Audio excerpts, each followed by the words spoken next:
नमस्कार दोस्तों, कैसे हैं आप सब लोग। उम्मीद करती हूँ अच्छे होंगे। Welcome back to my channel study with Neha ma'am. तो चलो बच्चों, आज हम शुरू करते हैं रुचिरा सेकंड क्लास 7 की ये बुक है। इसका चैप्टर नंबर 12 है। उसके अभ्यास प्रश्न क्वेश्चन आंसर आज हम करेंगे। क्वेश्चन आंसरों को शुरू करने से पहले हमेशा की तरह मैं आपसे पूछती हूँ, क्या आपने इस चैप्टर का हिंदी अनुवाद अच्छे से किया है? अगर आप इसका हिंदी अनुवाद अच्छे से करते हो तो आप इसके क्वेश्चन आंसरों को भी बहुत ही अच्छे से कर लोगे। आपको इसका चैप्टर का हिंदी अनुवाद आपको अच्छे से आना चाहिए। अगर हिंदी अनुवाद आपको अच्छे से आता है तो आप इसके क्वेश्चन आंसरों को मिनटों में हल कर दोगे। अब देखो, अब हम शुरू करते हैं।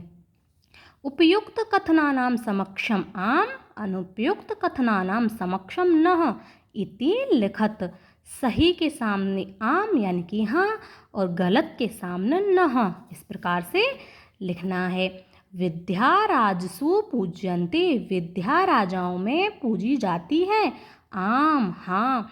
बागभूषणम, भूषणम ने जो बानी रूपी आभूषण है वह आभूषण नहीं है। नः नहीं, वह बाणी रूपी जो आभूषण है वही सबसे बड़ा आभूषण है।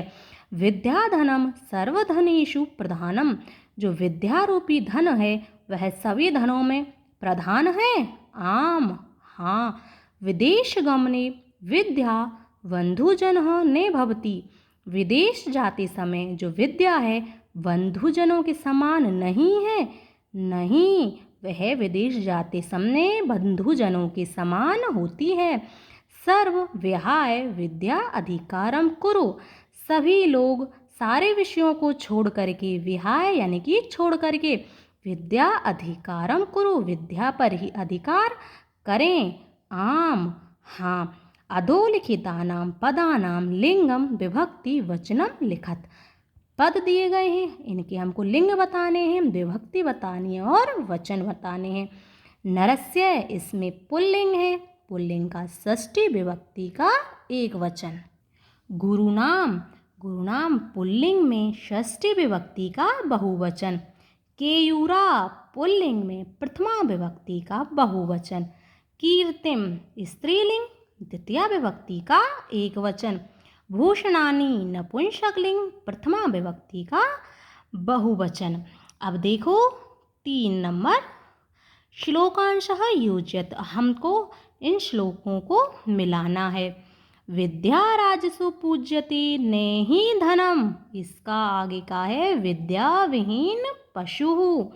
केयूराने विभूषयन्ति पुरुषम, हाराने चंद्रोज्ज्वलाः, ने चोरहार्यम ने च राजहार्यम, ने भातृभाज्यम ने च भारकारी। सत्कारायतनम कुलस्य महिमा रत्नविना भूषणम, वाणी एकः समलंकरोति पुरुषम या संस्कृता धार्यते। इसका मतलब है संस्कार युक्त धारण की गई वाणी ही मनुष्य को अलंकृत करती है। देखो बेटा, अब 4था नंबर का आपका क्वेश्चन। एक पदेन प्रश्नानाम उत्तराणि लिखत, हमको एक शब्द में उत्तर देने हैं। जैसे कहा पशु, पशु कौन है? विद्या विहीन, जो विद्या से विहीन है वही पशु हैं। का भोगकारी, भोगकारी कौन है या भोग उपलब्ध कराने वाली कौन है? विद्या भोग उपलब्ध कराने वाली है। के पुरुषम ने विभूषयन्ति ही, कौन पुरुषों को शोभित नहीं करता है? केयूरः पुरुषम ने विभूषयन्ति ही। का एका पुरुषम समलंग करोति ही, वाणी एकः पुरुषम संगलम करोति ही, जो वाणी है वही मनुष्यों को अलंकृत करती है। कानि क्षीयन्ते भूषणानि क्षीयन्ते। अब देखो, कानि यानी कि क्या नष्ट हो जाते हैं, क्षीयन्ते यानी कि नष्ट होना। भूषणानि क्षीयन्ते, जो सभी आभूषण हैं वो नष्ट हो जाते हैं। अब देखो बेटा, रेखांकित पदानि अधिकृत्य है प्रश्न निर्माणम कुरुत, विद्या विहीन नर है पशु अस्ति। जो विद्या से विहीन व्यक्ति हैं वह पशु हैं। विद्या विहीन कह पशु अस्ति। विद्या से विहीन कौन पशु हैं? ठीक है। विद्या राजसु पूज्यते। का राजसु पूज्यते। कौन राजाओं में पूजी जाती है? चंद्रोज्ज्वला हारा पुरुषं ने अलंकुर्वन्ति। चंद्रोज्ज्वला हारा पुरुषं ने अलंकुर्वन्ति। चंद्रमा के समान जो हार हैं वह पुरुषों को अलंकृत नहीं करते हैं।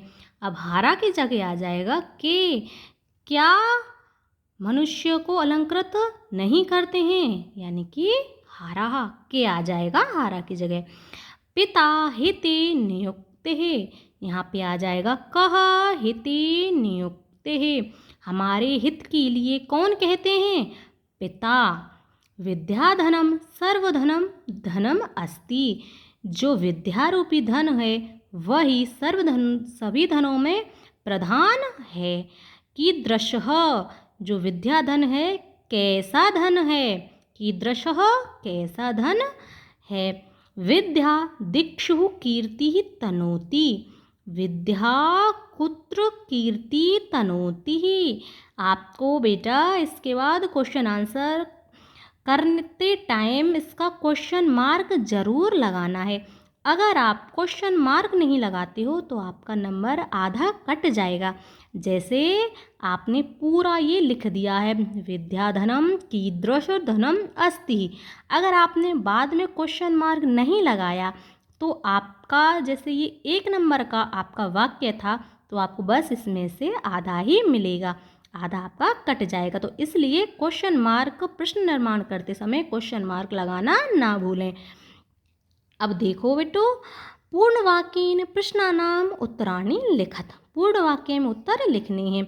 गुरुनाम गुरुः का अस्ति। गुरुओं की भी गुरु कहा यानी कि कौन है? विद्या। गुरुनाम गुरु विद्या अस्ति। कीदृशी वाणी पुरुषं समलं करोति। संस्कृतः वाणी पुरुषं समलं करोति। व्यय कृते किम वर्धते। व्यय करने पर किम यानी कि क्या बढ़ता है? व्यय कृते विद्याधनम वर्धते। भाग्ये छः आश्रकः। भाग्ये छः आश्रह विद्या। बुरे समय में जो आश्रय है सहारा है वह क्या है? विद्या। बुरे समय में सहारा विद्या है।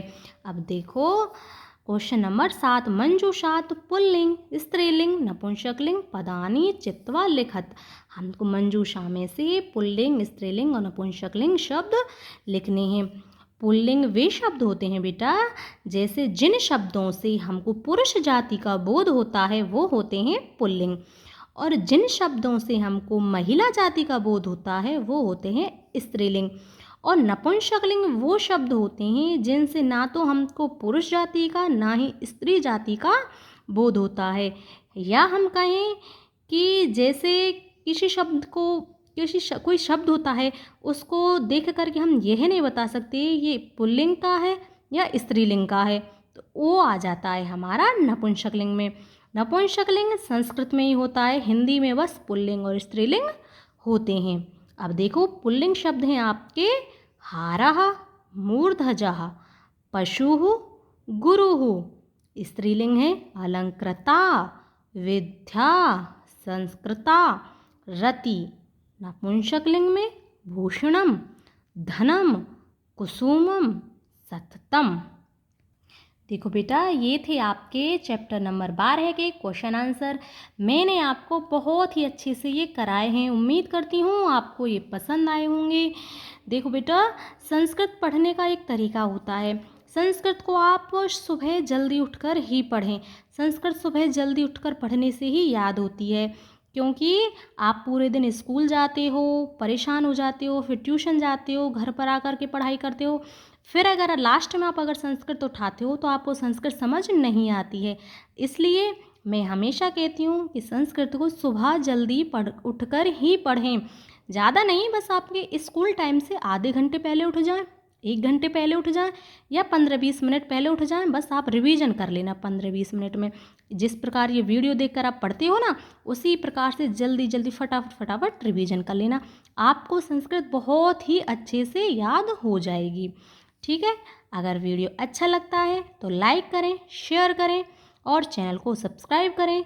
अगर इस चैप्टर से संबंधित कोई क्वेश्चन है आपका तो कमेंट बॉक्स में आप कमेंट करके पूछ सकते हैं। धन्यवाद।